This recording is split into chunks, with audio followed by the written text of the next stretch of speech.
সম্প্রতি আপনি জানেন যে বিএনপি মহাসচিব মির্জা ফখরুল ইসলাম আলমগীর একজন লোককে তার কাছে যাওয়ার পর তিনি ধমকের সুরে কথা বলেন, সেটা নিয়ে একটা ফ্রেমিং হচ্ছে এরকম। অনেকেই পোস্ট করছে যে বিএনপি কি আওয়ামী লীগের আচরণ একই রকম আচরণ হচ্ছে কিনা তাদের, এ ধরনের কথাবার্তাও বলা হচ্ছে। কিন্তু আমরা জানি তথ্যটা যে এই লোক যিনি তার সামনে গেছেন তিনি আসলে প্রধানমন্ত্রী হতে চান। তিনি বলেন, তার একটা ভিডিও আছে যে তিনি 1 লক্ষ লোককে তিনি মনোনয়ন দেবেন, তার একটি দলের নাম সূর্য, মানে কিছুটা মানসিক বিকারগ্রস্ত বলে অনেকে বলছেন। কিন্তু এই সত্যটাকে আড়াল করে ফ্রেমিং করা হচ্ছে এভাবে যে বিএনপির মহাসচিব খুবই রূঢ় আচরণ করেন। আমি মুজিবুর মঞ্জু আপনার মন্তব্য শুনতে চাই যে আপনি কিভাবে দেখছেন যে মাঝে আসলে সেদিন একটা অনুষ্ঠানে মির্জা ফখরুল ইসলাম আলমগীরের সামনে আমি বলেছিলাম যে মির্জা ফখরুল সাহেব যখন জামাতের আমির যখন অসুস্থ হয়েছিলেন তখন উনি দেখতে গিয়েছিলেন, রাইট? মনে পড়ে এই ঘটনাটা? দেখতে গিয়েছিলেন, তখন আমি দেখলাম যে মির্জা ফখরুল ইসলাম আলমগীরের উচ্ছ্বসিত প্রশংসা মানে সোশ্যাল মিডিয়াতে ব্যাপকভাবে হয়েছে যে উনি দেখতে গিয়েছেন।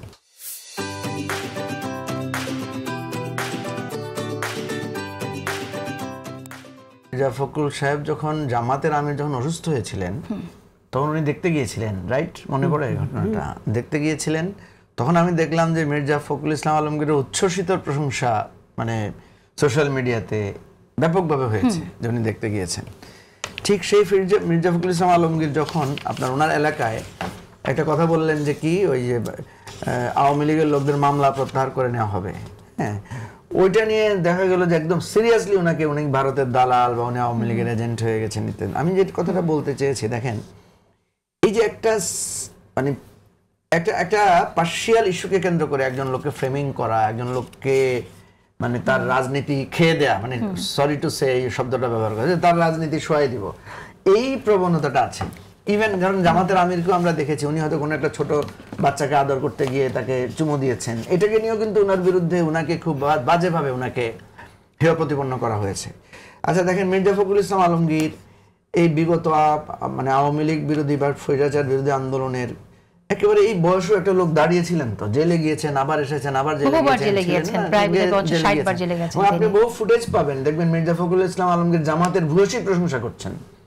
উনি ওনার দলের মিটিং এ বলছেন যে জামাতের লোকেরা এত সুশৃঙ্খল ইত্যাদি ইত্যাদি। আবার আপনি যদি দেখেন জামাতের আমিরকেও দেখবেন, উনিও কিন্তু বহুবার জেলে গেছেন, বহু দিন জেলে ছিলেন, তাই না?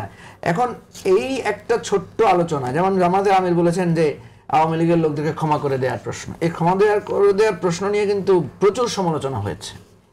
হ্যাঁ, সমালোচনা করতে হবে। আমরা মির্জা ফখরুল ইসলাম আলমগীর কারোর সাথে যদি, কারণ আমাদের পলিটিক্যাল লিডারদের প্রত্যেক আচরণ তো পাবলিক সমালোচনা করার যোগ্য, মানে সমালোচনা করবে। কিন্তু আমার কথা হচ্ছে আমার কথা হচ্ছে সেটাকে টুইস্ট করা, সেটাকে ভিন্ন মাত্রায় নেওয়া, সেটাকে দিয়ে ওনাকে একেবারেই শেষ রাজনৈতিক ভাবে প্রতিপন্ন করা। বাইরে কালকে তো আপনারা একই অবস্থা হবে। আমরা কত মানুষের সাথে মানে সবসময় ভালো আচরণ করতে পারি। আমার একটা ভিন্ন আচরণ দিয়ে কেন আপনি আমাকে পূর্ণাঙ্গভাবে যাচাই করবেন? এই যে একটা নতুন প্রবণতা আমরা দেখছি যে সে খারাপ, এর অর্থ হচ্ছে আমি ভালো, আমাকে ভোট দাও। আরেকজনকে খারাপ প্রমাণের একটা প্রবণতা। আমি যে কথাটা বলছি যে এইটা আপনি শুধু যে এক পক্ষ করছে তা না, উভয় পক্ষ করছে প্রবণতা। আমি বলছি উভয় পক্ষ করছে, এবং উভয় পক্ষ করার সময় সে ভুলে যাচ্ছে যে সেও এরকম। আরেকজনের দিকে সে যখন আঙ্গুল তুলে, ঠিক আছে, সে বুঝে না যে তারও এটা আছে। মানে ছোট হোক বড় হোক, আমাদের চাঁদাবাজি বলেন, তারপরে অন্তকোন্দল বলেন, প্রার্থিতা নিয়ে গন্ডগোল বলেন, কোন দলে নাই? এই যে ওদের আশরাফ মাহদীদের নতুন দল, ওদের দলে নাই? আছে তো। এখন ওরা যদি নিজেদের দলেরটাকে মানে না দেখে আরেক দলেরটার দিকে আঙ্গুল তোলে, মানুষ তো বলবে যে তোমরাও তো একই রকম, তোমরা আরেকজনের সমালোচনা দেখছো বেশি করে। তো আমি এই প্রসঙ্গে বলবো যে এই প্রবণতাটা বন্ধ করা দরকার, এবং আপনারা আমাদেরকে আসলে এগুলো ধরবেন, এই জন্য আপনাদেরকে ধন্যবাদ। এগুলো নিয়ে আপনারা ভয়েস রেজ করবেন যে কোনো একটা পার্টিকুলার আচরণ দিয়ে একজন মানুষকে মিথ্যাচার, একজন মানুষকে ট্যাগ করা, একজন মানুষকে হেয় প্রতিপন্ন করা, এটা যেমনি জামাতের আমিরকেও করা উচিত না, তেমনি মির্জা ফখরুল ইসলাম আলমগীরকে করা উচিত না। এটা যেমনি আপনার তারেক রহমানকে করা উচিত না, তেমনি ডক্টর ইউনূসকেও করা উচিত না। এই জায়গাটায় আমাদের মনে হয় যে সমালোচনা করবো আমরা ওই পার্টিকুলার ওই জায়গাটুকু করবো।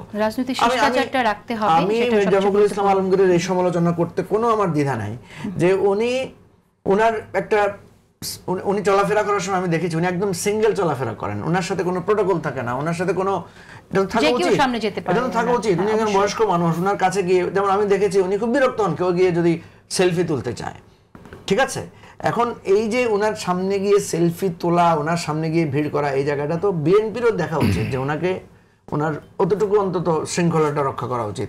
আর ওনার নিজেরও এটা আমি মনে করি যে দলকে বলা উচিত যে ওনার জন্য যাতে এই ধরনের একটা ব্যবস্থা থাকে। সরি, আচ্ছা, সেলফি তুলতে গেলে উনি বিরক্ত হন, এটা বোধহয় একটা মাত্রা একটা সময়ের পরে আমি অবশ্য হ্যাঁ, ব্যাপার হচ্ছে সবসময় তো আপনি সেলফি তুলবেন না।